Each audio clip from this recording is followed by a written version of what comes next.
Please silence your cell phones so they don't go off during the meeting. Flag salute. Council Kitchen. I pledge allegiance to the flag of the United States of America and to the republic for which it stands, one nation, under God, indivisible, with liberty and justice for all.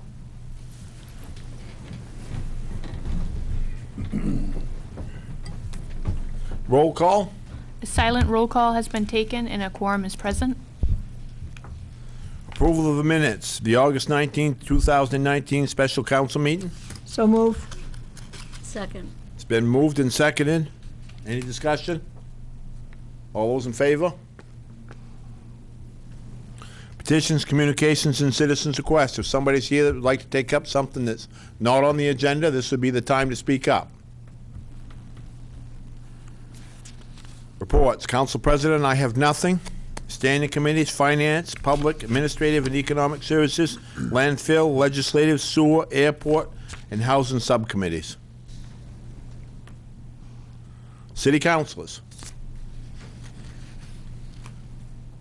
I would just give a little update on Riverfest. We're getting close. Riverfest is the end of this month, and it's going to be as much fun as always. We have some really generous sponsors who sponsor Riverfest each year. It's the 27th and 28th. We've got fireworks, a great parade, a fun day in the park, and that's Saturday the 28th, just so everyone's aware. Thank you. City attorney is not here. He left us alone. Yeah. Special committees. City manager. 2 items, Stillwater Bridge meetings tomorrow night. And they're going to talk about the intersections at College Ave in Benwick and the, those 2 intersections, College Avenue and Benwick Road. We sent out 176 letters. So we started the 2 houses before the car wash, went all the way to the town line, went out College Ave to Huffman's property, down College Ave, again to the Orono town line, and basically Stillwater Village. So I'll be tomorrow night at 6 p.m. That's Are you expecting a good crowd? I think we probably will. Yeah, and it's preliminary draft. I think, they put a lot of work into that. It's been a couple of years. They've had a couple meetings here, so they're getting a lot closer to what they want to do. They still haven't really said when they want to start yet, but 6 p.m. Where? Here? Here? Yes. Where? Here? yes, right here. Yep. And Woodland Ave, when we sent the bid out on that, I'll bring that back to Finance Committee. We ended up only getting one bid on that property, so on that project. So we'll bring that back just to discuss. This is for the springtime construction? Right. Yeah. That's it. Consent agenda. New business items 1, 2, 3, and 4. Councilor Smart. Resolved, the City of Old Town City Council hereby approves the consent agenda, new business items 1, 2, 3, and 4. Presented. Item number 1, City of Old Town hereby appoints the following: Christopher Blackie, term to expire December 31st, 2022, to the DeWitt Advisory Board. Item number 2, resolved, the Old Town City Council hereby authorizes the Finance Director to transfer funds from account 20-3800-00 fund balance to revenue account 80-045-4851 in amount of $60,000 for the completion of the Stillwater Avenue Spring Street project. Expenditure authorized the amount of $60,000 from an account 80-800-87-6653. Item number 3, the City Council hereby approves the University of Maine special event permit for the Maine Tree Foundation Family Reception. The date of the event will be September 21st, 2019, to be held University of Maine Forest, 825 College Avenue Extension. And item number 4, the Old Town City Council hereby approves issuance of a proclamation in observance of Constitution Week, September 17th through the 23rd, sponsored by the Old Town Orono Esther Arias Chapter, Daughters of the American Revolution. Second. It's been moved and seconded. Any discussion? All those in favor? Old business. A presentation on the city's US EPA Brownfields-funded assessment program. The Brownfield basics will include the definition of brownfields, a brief overview of the brownfield assessment, remediation, and redevelopment processes, examples of brownfields that have been successfully redeveloped, a discussion of the grant and funding programs, as well as a summary of how brownfield dollars has been spent in the city of Old Town. Thank you very much for what you've done for us, and the floor is yours. Thank you, sir. My name is Nick Sabatine, and I'm a vice president and senior geologist with Ransom Consulting, and this is Jamie Medor, who's our project engineer. And for, I'd say, around a decade now, we've been working on behalf of the city in the capacity of your environmental professional, doing projects in the city. And the first kind of landmark project that we worked on was the old Town Canoe site. So we first came to that site working under a contract with the Maine DEP to assess the potential issues associated with that site. And through that process, we learned that it was mostly asbestos. And then we worked with Bill and the city in writing our first successful grant, and that was a $600,000 cleanup of that project. So we've been working, in this similar capacity on Brownfields projects for some time with the city, and just wanted to take this opportunity tonight to talk to you folks about, exactly as you said, sir, what is a brownfield, and give some examples of projects we've worked on here in the city. So, without all the detail, that first bullet really explains what a brownfields is, and it's a property where the expansion, the redevelopment, or reuse of that property may be complicated by the presence or the perceived presence of a hazardous substance, a pollutant or contaminant. So it could be oil, it could be PCBs. So it doesn't necessarily need to be there, but it's the stigma or the perceived presence of contamination. And I'm hoping you folks can see this, but brownfields come in very many forms. Oftentimes people think of that type of building as a brownfields, and that's the former Moosehead Manufacturing Mill in Dover Foxcroft. But they can be schools, churches, vacant lots, gas stations. This was a brownfields project that we did on Water Street and Gardner. A group of Water Street is their main street, buildings that abutted Rennie's that had asbestos and other contaminants in the building materials, and EPA gave us eligibility to do assessments on those buildings. The program is a federally funded program, and it's been around since 2002. And there, as you mentioned, and as in the posting for this meeting, there are multiple types of grants. There's the assessment grant, which Old Town received a $400,000 assessment grant that was used on projects that we'll discuss here today. Much of that money was spent at the mill. And then there's site-specific cleanup grants, which those types of funds were used at the canoe site. And then there's also revolving loan funds, so communities and state entities can have their own revolving loan funds. So the state of Maine has cleanup funds that they can loan or grant to developers and municipalities. There are job training grants, there are grants specific for state and tribal programs, and then there are targeted brownfields grants that are site-specific. As part of Old Town's program, there's the public participation piece, which we're doing here tonight. There's also site inventories where we go and we do windshield surveys throughout the community and attempt to identify sites that may have high priority in coming into the program. And we do that work collaboratively with the city, with Travis and Bill and soon EJ, to identify potential sites and kind of prioritize them, and then we actually go out and talk to the owners and find out, what plans they might have for their property and if a program like this could benefit them.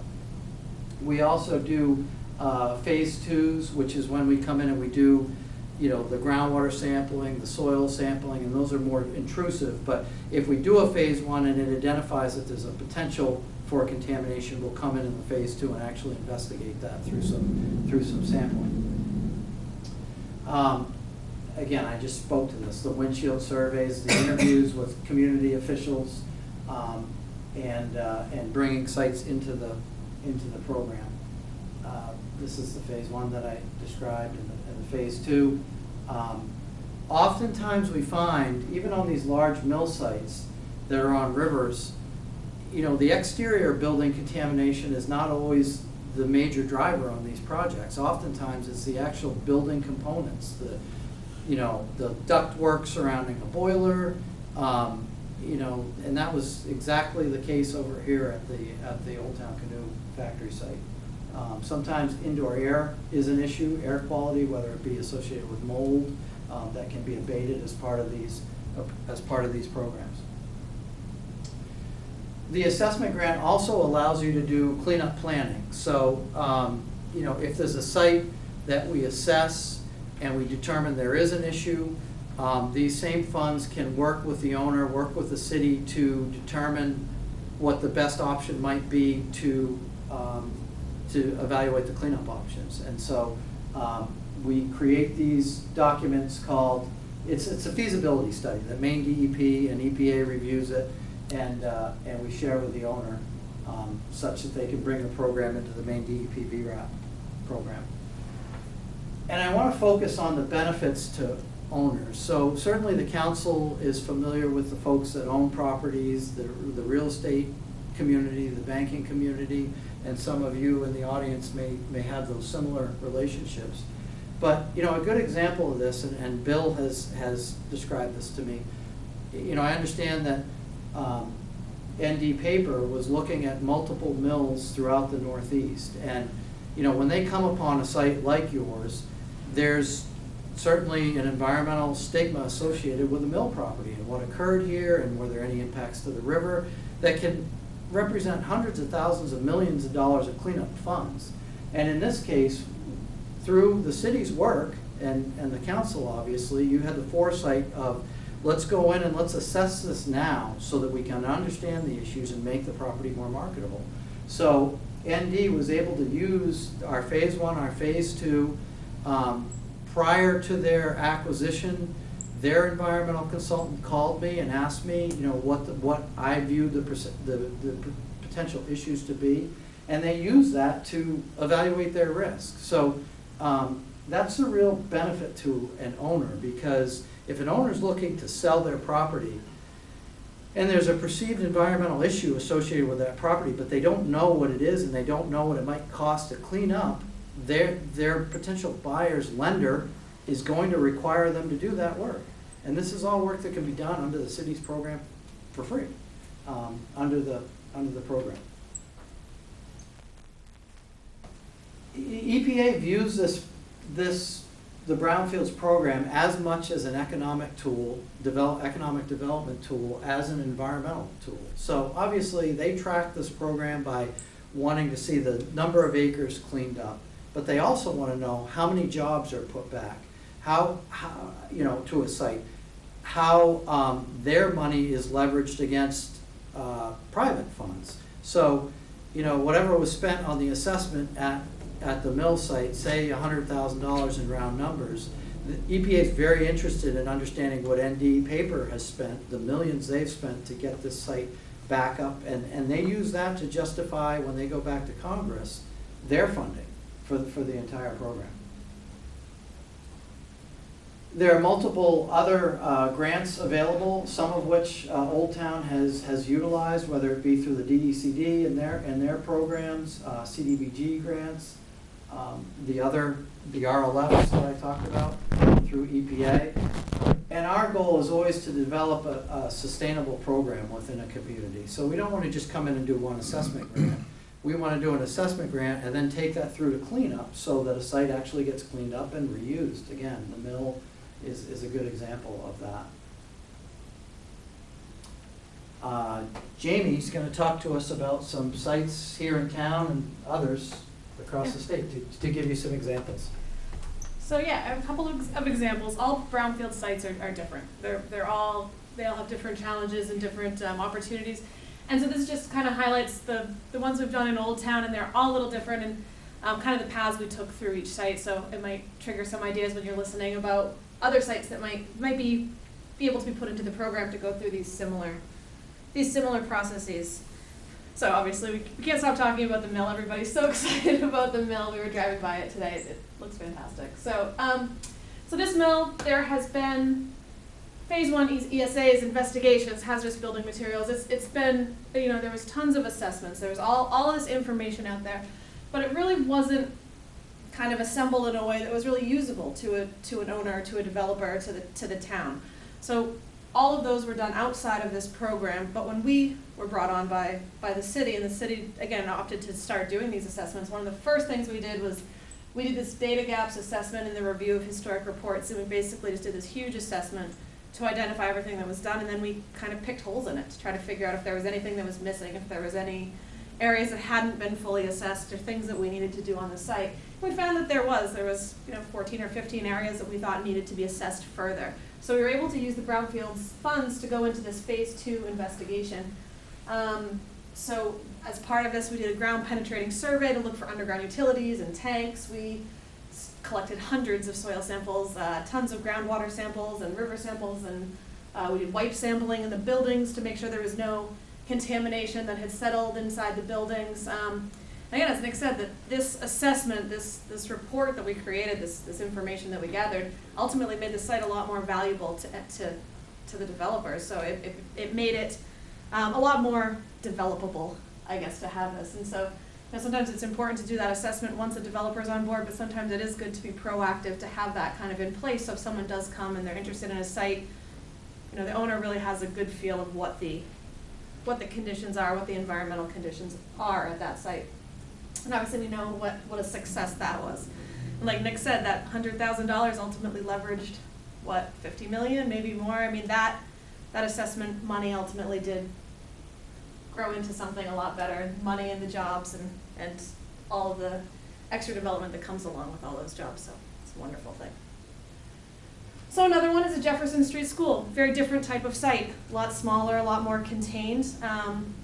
So some of those, this phase 1, so some of the historic assessments, the phase 1 and the phase 2 ESAs, were actually done through the EMDC, Brownfields program, the Eastern Maine Development Corp.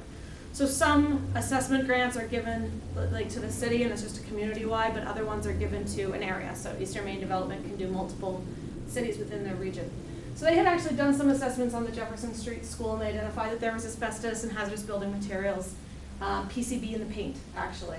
So we kind of went in again and through the Brownfields program, did that same thing. We kind of assembled all the data. We did a data gaps assessment. We identified that we needed to do a little bit more sampling to the supplemental phase 2 work. So we did a little bit more collecting of paint and substrate samples. But what's really cool with what we did here is we were able to do a lot of that reuse planning that Nick mentioned. So there was a developer on board at that time, so we kind of knew the endpoint was going to be residential. So we were able to develop this remedial action plan that ultimately dovetailed with his redevelopment plans for the site, and we were able to assist in developing a design. You can't actually do design through assessment, but we did some pre-design work, we did some bidding phase services, and ultimately the site got cleaned up and is now being redeveloped into residential. So again, as Nick said, the goal of assessment is always ultimately to get the project all the way through, cleaned up, redeveloped, back on the tax roll. The Old Town Canoe site, as Nick said, another very successful project in Old Town. You guys have big projects that are very successful. So through the DEP Brownfield assessment, so that's through the statewide assessment, again an area-wide grant. We did all of the phase 1 ESA, the site-specific QAP, a hazardous materials inventory, so identifying that asbestos and hazardous building materials. Did some subsurface investigations, that's the phase 2. And then did remedial planning and the feasibility study. And then, as Nick said, ended up applying for and helping the city obtain $600,000 to clean up the site, which is obviously no small amount of money. And with that money, we were able to design, do bidding, do historic preservation, since the building was so old, community outreach, and then actually do all of the cleanup work that needed to be done. So that was, again, an assessment program that actually led to a pretty big cleanup. And then finally, a little bit older one, but the former Lily Tulip factory site right in your downtown. This site is so interesting. So this site was identified by the city and by a lot of stakeholders of the city, and it was this, you guys all remember it, this abandoned industrial property, like right in the heart of the downtown. Everybody kind of identified that that site was one that needed to be cleaned up, needed to be taken care of in order for the downtown to thrive, in order for the downtown to continue to redevelop. So as the town acquired it, it ultimately obtained this $20,000 targeted Brownfields assessment. So it just is relatively small. Again, we're talking that we spent $100,000 at the mill to do it. They got $20,000 to assess this property. And that was really kind of just the spark that the city needed. It was the spark that was necessary. And once the contamination was really identified, they were able to pinpoint there was certain PCB contamination from transformers, and it was here and there. And once they really knew where it was, from there, the amount of money that was leveraged from this $20,000 is actually something that the EPA still considers a really significant success story. So there was $100,000 direct cleanup funds from the owner, $400,000 from the Department of Transportation, $400,000 a CDBG grant, almost $25,000 from the National Trails Recreation for the Riverwalk. It got $8,000 to plant trees. I mean, it was identified as such a priority site that this money really just kind of grew into something bigger. And now this site is beautiful. The green space that you guys have in your downtown area is it's kind of unmatched. It's just beautiful. We were walking it today, and it was a nice afternoon. They also estimated $20,000 per year in property tax. There's up to 30 new jobs, 4 or 5 new businesses. It ultimately improved your downtown in ways that really can't be quantified. So that all came from a Brownfields assessment grant back in the 90s. And that's pretty much it. If anybody has any questions or If you have thoughts on sites or potential sites, flow them through Bill or Travis or EJ, and we're at the point with the new program that we're able to take new sites into the program. yeah, we can drive around, but the input from you guys is going to be the most valuable, for picking new sites. And we're happy to answer any questions about any of that. One simple one, I think. If there's a smaller business and they have asbestos on their pipes and stuff like that, is that something that you would look at? And Yeah, it depends. So it's usually in commercial properties. And that's not to say that if, for whatever reason, the city takes a residential property for back taxes, because there are examples when that occurs and the city's stuck with a building that maybe is condemned, or you want to demolish it.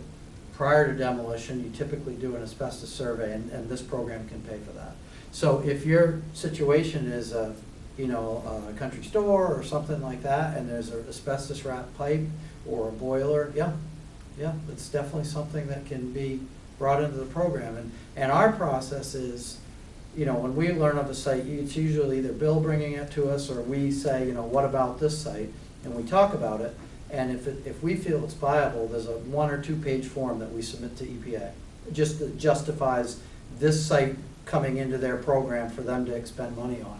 And within usually a week, they turn that around. And we know what a site is, and so I can't really think of a time where they've said no. Yeah. thank you. Yeah, much of this area. So as these buildings get redeveloped or remodeled or built out, these owners should be doing asbestos surveys. And it's part of the program, and it might cost them $2,000 to $3,000 to $5,000 to do that, but it's money that they don't have to spend. Yep. Mm-hmm. Another thing is, even if properties are being transferred from like one commercial owner to another, again, the funds could be used to do that phase 1, to again ultimately help spur that that purchase. The phase 1, phase 2 that we're describing, banks typically require that on all commercial buildings.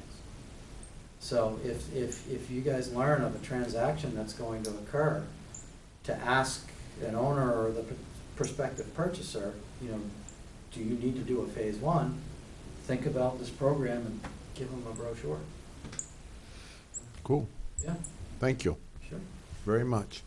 Yeah. Jen? I understand you cannot do it on residential properties, even if they're condemned. It never In had, residential, I mean. it never hurts to ask EPA. I mean, is that, in that situation, is it a property that the city took ownership from, or the, I don't know if we completed it or not. okay. The program, the assessment program allows assessment to occur on privately held property. Cleanup, it needs to be held by a not-for-profit.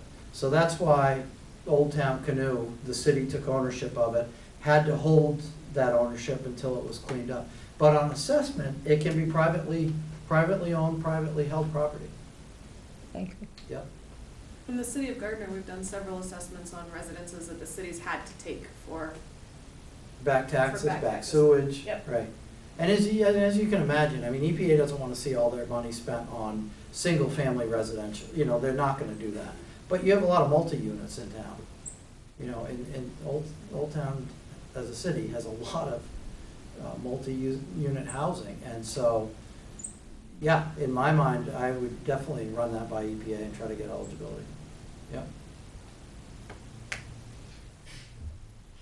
Thank you.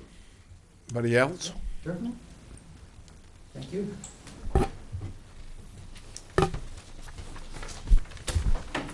I would entertain a motion. So moved. Second. It's been moved and seconded that we adjourn. Any discussion? All those in favor? Have a great 2 weeks. All right.